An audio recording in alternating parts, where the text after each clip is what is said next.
来乡亲啊，继续来看咱的海军按算要伫个高雄左营基地来设置鱼车飞弹的营区。消息一传出来，高雄在地哪里的阵营意见无同，阁开始伫遐烧结咯。国民党的立委参选人李美珍来质疑，为什么要甲飞弹设伫个人口遮尔啊密集的所在，而且台积电就伫附近？李美珍是经体民进党，甲台积电招来高雄，嘛甲飞弹招来高雄，实在真矛盾。民进党立委的参选人李碧芽是强调讲，伫这个左营设飞弹营区，有甲敌人吓惊的作用，对国防甲经济发展嘛有帮助。避战才会当避战，伊呛国民党唔通安尼讲，互民众来误解。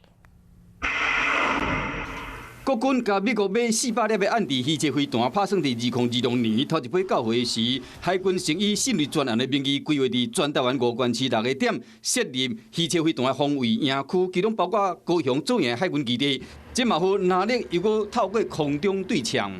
那左营现在是蛋黄区，人口非常的多。那我想请问绿营的朋友，你们把台积电招来，也把飞弹招来，这不是非常矛盾吗？它是提升这个嚇阻的作用，对台湾整体的国防来讲，更对台湾整体的这个经济发展稳定来讲，更是一个大注意。所以我真的认为不必要去误导不管是左营啊，或者是高雄的民众。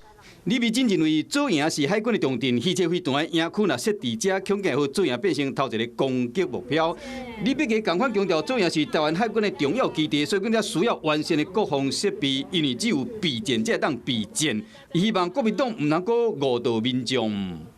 国民党反对这个国防，跟国民党反对军购，用各式各样的理由，这个我们不意外。但是我们还是要诉求，对于台湾的防卫有注意的事情，我们都必须要去支持。如果把飞弹射在这里，就像陈水扁当初反对爱国者飞弹射在南港一样，就是这样的造成的伤害，一定比防御更来得多。